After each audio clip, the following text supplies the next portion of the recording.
cours est dédié, Bezrat Hashem, au Zivug Agun de Livnat Miriam Bat Simcha, Bekarov, Mamash, Bezrat Hashem, et ça réussit dans tous les domaines. Chers amis, il y a tellement de gens qui essayent d'étudier la Torah, qui tentent l'étude de la Torah. Je parle ici à des jeunes hommes, par exemple, qui au tout début, quand ils commencent la yeshiva, ils se disent, allez, je vais réussir, je vais devenir un super grand Talmid Chacham, je vais devenir un Gdol Ador, je vais réussir.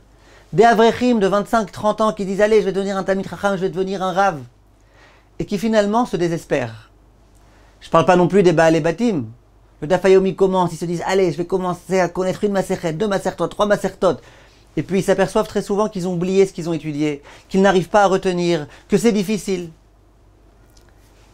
Qu'est-ce qu'il faut dire à ces personnes-là? Ces personnes-là, elles vous disent, j'ai cherché et j'ai pas trouvé. Alors, la Gemara dans Masechet Megillah, elle dit, celui qui te dit j'ai cherché et j'ai pas trouvé, ne le crois pas. Mais là, j'aimerais vous dire un chidouche, mes chers amis. Généralement, comment on lit cette Gemara? On dit si quelqu'un te dit j'ai cherché et j'ai pas trouvé, ne le crois pas, ça veut dire qu'il n'a pas cherché. Ça veut dire qu'il n'a pas cherché. Tu dis à ton fils va chercher ton pyjama, il revient, il dit maman j'ai pas trouvé. La maman qu'est-ce qu'elle lui répond? Je sais pas si elle a raison ou pas de lui répondre ça, mais elle lui dit bah c'est que t'as pas cherché. Vient le Rebbe de Kotsk et il dit mais non, celui qui te dit j'ai cherché, j'ai pas trouvé, ne le crois pas, ça veut dire quoi? Tu sais qu'il a cherché, t'as vu qu'il a cherché, t'as vu qu'il s'est investi dans l'étude. Ne le crois pas qu'il n'a pas trouvé. Ça veut dire que même s'il a l'impression qu'il n'a pas trouvé, parce qu'il a échoué à son examen, parce qu'il n'arrive pas à se rappeler de ce qu'il a étudié, parce qu'au moment où il vient faire une dracha, tout le monde l'interrompt en lui posant des questions auxquelles il n'est pas capable de répondre. Parce que ce qu'il pensait être vrai, le vrai pshat de la Sugia, on le contredit, il n'a pas de quoi répondre. Et donc, il a l'impression qu'il n'a pas trouvé, ne le crois pas.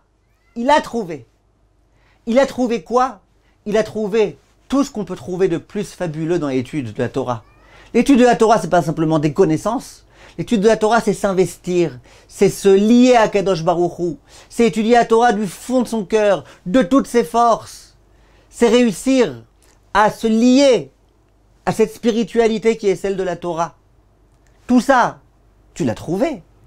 Alors le résultat de retenir tout par cœur, t'as pas réussi. Le résultat qui est la grande compréhension, t'as pas réussi. Alors, t'as trouvé le reste. T'as trouvé le lien à Kadosh Baruch Hu, t'as procuré satisfaction à Kadosh Baruch Hu, t'as acquis une part considérable dans le Olam Haba, t'es devenu meilleur, t'as réussi à te travailler. Tout ça, c'est extraordinaire. Dit le Rav de Kotsk, celui qui te dit j'ai cherché, j'ai étudié, je me suis investi et j'ai pas trouvé, ne le crois pas, il a trouvé. Le Chafetz Chaim, il avait l'habitude de dire, il est écrit nulle part dans la Torah qu'il faut réussir dans son étude. Nulle part il y a écrit. Écrit autre chose. Écrit qu'il faut étudier. Toi, tu dois faire ce qui est de ton devoir. Étudie. Les résultats, combien tu vas retenir, combien tu vas être capable de donner des shiurim brillants, c'est pas entre tes mains. C'est entre les mains d'Akadosh Baruch Hu. Toi, tout ce que tu peux faire, c'est étudier. Et Chachamim, ils disent que tu peux étudier comme le Chazon Ish. Parce que même si tu n'as pas l'intelligence du Chazon Ish, ou la mémoire du Chazon Ish, même si jamais toi tu te dis, mais moi j'ai 60 ans aujourd'hui, comment je vais pouvoir comprendre comme le Chazon Ish comprenait? Lui s'est lancé dans la Torah dès qu'il était enfant. Ok, c'est vrai que tu pourras peut-être pas comprendre la Torah comme le Chazon Ish, mais t'investir dans la Torah comme le Chazon Ish, faire en sorte que ton heure d'étude, elle soit une heure complète d'étude, dans laquelle tu te déconnectes de tout appareil, de toute déconcentration, tu vas au Beth Midrash, tu t'investis, tu te lèves pas toutes les 2 minutes, ça tu peux être comme le Chazon Ish. Dis Rachamim,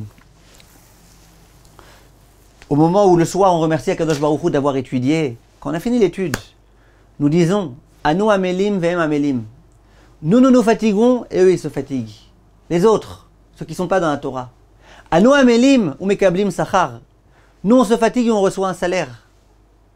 Puis un Chachamim me disent, il n'est pas écrit, nous comprenons l'étude et nous recevons un salaire. Nous devenons des rabbanim, des dayanim, des mashgichim, des rachei yeshivot et nous recevons un salaire. Il n'y a pas écrit ça. Il y a écrit nous nous investissons, nous nous fatiguons. Et ça, les chachamim, ils passent leur temps à le répéter. Sortons un petit peu de cette idée que c'est que les élites, que c'est que les meilleurs qui ont droit à avoir une place sur les bancs du Beth Midrash. Toute personne qui est prête à s'investir, qui veut s'investir, qui comprend l'urgence, cette personne-là, elle peut réussir. Et la Gemara, elle le dit dans Masechet Brachot d'Avav, Amoud Bet, la Gemara, elle dit Agra de Shamata Svara.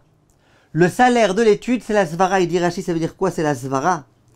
Rachid dit de façon explicite, Sheu yagea vetoreach umchashev lehavin ta'amo shel davar. Il dit la fatigue, le fait que je m'investisse, que je me fatigue pour essayer de comprendre la raison de l'étude. Rachid dit pas c'est le fait que finalement tu comprends, parce que les résultats ils sont entre les mains d'Akadosh Baruch Hu. Rachid dit le fait que tu te fatigues, même si finalement tu n'as pas compris, tu t'es investi, tu as donné du meilleur de toi-même, et bien c'est ça qui te permettra, Bezrat Hashem, de te rapprocher d'Akadosh Baruch Hu, et ça en soi ça vaut le coup. Donc tu as trouvé, tu t'es fatigué, tu as trouvé, forcément et nécessairement. Il reste qu'on comprenne ces leçons, mes chers amis, à l'approche de la fête de Shavuot, durant laquelle nous devons impérativement nous rapprocher de cette Torah Akdosha, tellement magnifique, fabuleuse. Alors soyons Bezrat Hashem forts, courageux, et ne nous laissons pas, Chazve Shalom, influencés par ce Yetzer Hara, qui souhaite nous dire, toi t'arriveras jamais, tu pourras rien. Ce que je fais aujourd'hui et que je n'ai pas compris, ça vaut énormément. Kol tov, mes chers amis.